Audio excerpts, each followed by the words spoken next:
আজকে আমরা বানাচ্ছি সাবুর মোহনভোগ রেসিপি। অবশ্যই পুরো রেসিপিটাতে চোখ রাখুন। অপূর্ব টেস্টের এই মিষ্টিটা বানানো ভীষণ সহজ, মাত্র 5 থেকে 7 মিনিট সময় লাগে। আর যদি ভালো লাগে আজকের রেসিপি অবশ্যই শেয়ার করুন ছোট্ট রেসিপিটা সকল বন্ধুদের সঙ্গে। সাবস্ক্রাইব করুন শিউলির হেসেল এবং আমাদের আরও একটি চ্যানেল শিউলিস মোটিভেশনাল হাবে চোখ রাখুন। সাবস্ক্রাইব করুন শিউলিস মোটিভেশনাল হাব। তাহলে চলুন ঝটপট করে আমরা শুরু করে দিই আজকের রেসিপি সাবুর মোহনভোগ। শুরু করা যাক। কড়াই ভালো করে গরম করে তাতে দেব 1 টেবিল চামচ ঘি, আর একটু ঘি দেব, প্রায় 1.5 টেবিল চামচ মতো ঘি দিয়ে দিলাম। ঘিটা গলে গেলে দেব পরিমাণ মতো কাজু কিশমিশ, একটু নাড়াচাড়া করব। একটা এলাইচি দিলাম, তবে এলাচের গুঁড়ো দিলে আরো বেশি ভালো। এগুলো তুলে নেব। আর এলাচের যে টুকরো দিয়েছিলাম সেটা কিন্তু আমরা ফেলে দেব। কাজু কিশমিশ ভেজে নিয়েছি, আর এলাচের এটা আমি আলাদা করে রাখছি। এটার ছালটা লাগবে না, ভেতরে দানাটা থাক। এবার বাকি রান্না শুরু করি। 1/2 লিটার দুধ দিচ্ছি। দুধের সঙ্গে আমি গুঁড়ো দুধ মিশিয়ে দেব 2 চামচ। একটু ভালো করে মিশিয়ে দেবো। এখনো গ্যাসের ফ্লেমটা মানে গ্যাসটাকে জ্বালাইনি আর কি, কারণ কড়াটা গরম আছে আর সেই জন্য দুধটাও দিয়েছি, একটু হালকা গরমও আছে। তো এইভাবে করলে একটু মিশিয়ে দেওয়া সহজ হয়, দুধটা না হলে গরম হয়ে গেলে দলা পাকিয়ে যায়। এইভাবে একটু ভালো করে মেশানো কমপ্লিট। আর এবার গ্যাসের ফ্লেমটা জ্বালাবো। দুধটা একটু ফুটতে থাকবে। এই সময় আমরা আরও একটা কাজ সারবো, সেটা হচ্ছে এরকম একটা বাটিতে একটু সাবু নেব। আমি এখানে প্রায় 1 বাটির থেকে একটু কম, অর্থাৎ পৌনে 1 বাটি মতো সাবু নিয়েছি। এটা ভালো করে ধুয়ে নেব। এবার দুধটা ফোটাবো। যতক্ষণ না ফুটছে ততক্ষণ আমাদের একটু অপেক্ষা করতে হবে। আমি গ্যাসের ফ্লেমটা বাড়ানোই আছে আমার। দুধটা একবার একটু ফুটে উঠবে, তারপরে আমি বাকি কাজটা করব। দুধটা ফুটে উঠেছে, গ্যাসের ফ্লেম কম করে দিলাম।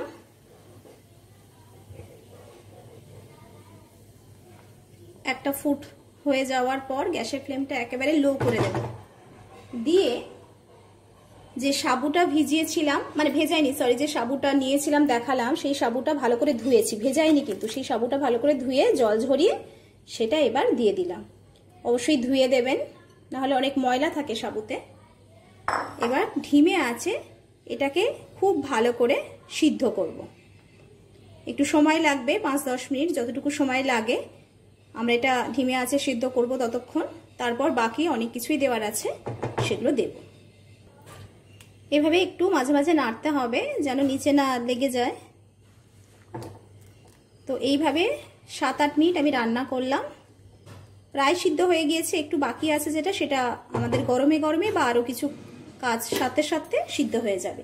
এবার আমি যে ড্রাই ফ্রুটসগুলো ভেজেছিলাম তার কিছুটা দিয়ে দিলাম, বাকিটা রইল।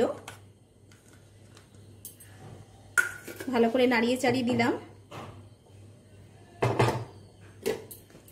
এবার এর মধ্যে দেব চিনি। 1 চামচ, 2 চামচ, 3 চামচ, 4 চামচ দিলাম। তবে এই চিনির পরিমাণটা একটু বুঝে শুনে দিতে হবে, কতটা মিষ্টি আপনি খেতে চান। যদি পরে মনে হয় আর একটু মিষ্টি দিতে পারেন। তো চিনিটা দিয়ে এবার মিশিয়ে দিলাম। তবে প্রথমে চিনি দেবেন না, এই পর্যায়ে চিনি দেবেন। সাবু অর্ধেক সিদ্ধ করে বা অর্ধেকের একটু বেশি সিদ্ধ করে তবেই চিনি দেবেন, না হলে সিদ্ধ হতে অসুবিধা হবে। আর খুব সামান্য একটু নুন আমি দিলাম। এটা আপনি নাও দিতে পারেন, আমার ভালো লাগে মিষ্টিতে একটু সামান্য নুন দিলে আমার ব্যালেন্সটা ঠিক মনে হয়, সেই জন্য নুনটা আমি দিয়ে দিলাম। এবার আরও একটা জিনিস আমি দেব নাড়াচাড়া করতে করতেই, সেটা হচ্ছে আমি দেখিয়ে দিচ্ছি, যার জন্য কিন্তু টেস্টটা দুর্দান্ত আসে। Custard powder. এটা যেমন মানে এই টেস্টটাকেও বাড়াবে, ঠিক তেমনি যেটা করে সেটা হচ্ছে খুব ভালো ঠিক হয়। মানে চিনির বদলে আপনারা কনডেন্স মিল্ক দিতে পারেন।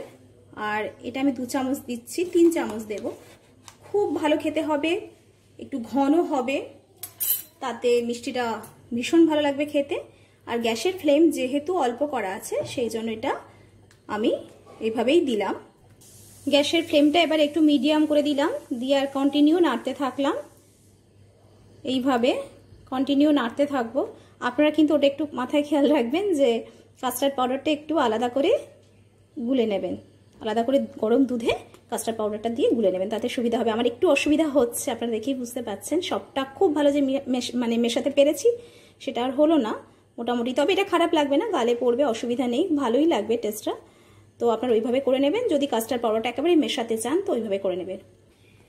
এই মিডিয়াম অবস্থায় আমি 2 মিনিট নাড়বো, বেশিক্ষণ না, 2 মিনিট নাড়বো, যাতে ঘনও হয় অথচ এটা ভালো রান্নাও হয়ে যায়। কারণ আমার সাবুটা একটু সিদ্ধ বাকি ছিল, তো সেটা হয়ে যাবে। তো এইভাবে হচ্ছে, এইভাবে আমরা নাড়বো। ঠিক এই পর্যায়ে দেখুন আমি গ্যাসের ফ্লেমটা বন্ধ করছি, কারণ এটা কিন্তু জাস্ট একটু পরে ঠান্ডা হওয়ার সঙ্গে সঙ্গে খুব ঘন হয়ে যাবে। তো সেই জন্য এখন আমি আর রান্না করব না, এটা গ্যাসের ফ্লেম বন্ধ করে দিচ্ছি। এবার সার্ভ করব। আমরা একটা প্লেটে, মানে প্লেট উপর থেকে পেস্তা কুচি ছড়িয়ে দেব। আপনার পছন্দের ড্রাই ফ্রুটস দিতে পারেন, বা আমি দেখিয়ে দেব কত সুন্দর হয়েছে এই মিষ্টিটা। আর এটা যদি ফ্রিজে রেখে ঠান্ডা ঠান্ডা করে খাওয়া যায় তাহলে তো কোনো কথাই নেই, ভীষণ সুস্বাদু, ভীষণ সুন্দর খেতে। এই রেসিপিটা অবশ্যই বাড়িতে বানান, খুব সুস্বাদু, এবং এটা ঠান্ডা করে অবশ্যই খাবেন, ফ্রিজে রেখে খাবেন, তাহলে আরও বেশি মজা লাগবে খেতে। কেমন লাগলো আজকের এই সাবুর মোহনভোগ রেসিপি? একদম ইউনিক এই রেসিপি, আপনি অবশ্যই বানাবেন আপনার পরিবারের জন্য, সবাই ভীষণ খুশি হয়ে যাবে। যদি ভালো লাগে সাবস্ক্রাইব করুন শিউলির হেসেল, সাবস্ক্রাইব করুন আমাদের আরও একটি চ্যানেল শিউলিস মোটিভেশন হাব। আর যদি ভালো লাগে অবশ্যই কিন্তু ছোট্ট একটা লাইক করে পাশে থাকবেন, শেয়ার করুন বন্ধুদের সঙ্গে। 5 থেকে 7 মিনিটে হয়ে যাওয়া এরকম একটা সাবুর মোহনভোগ রেসিপি। আজকের মতো এই পর্যন্ত, নমস্কার।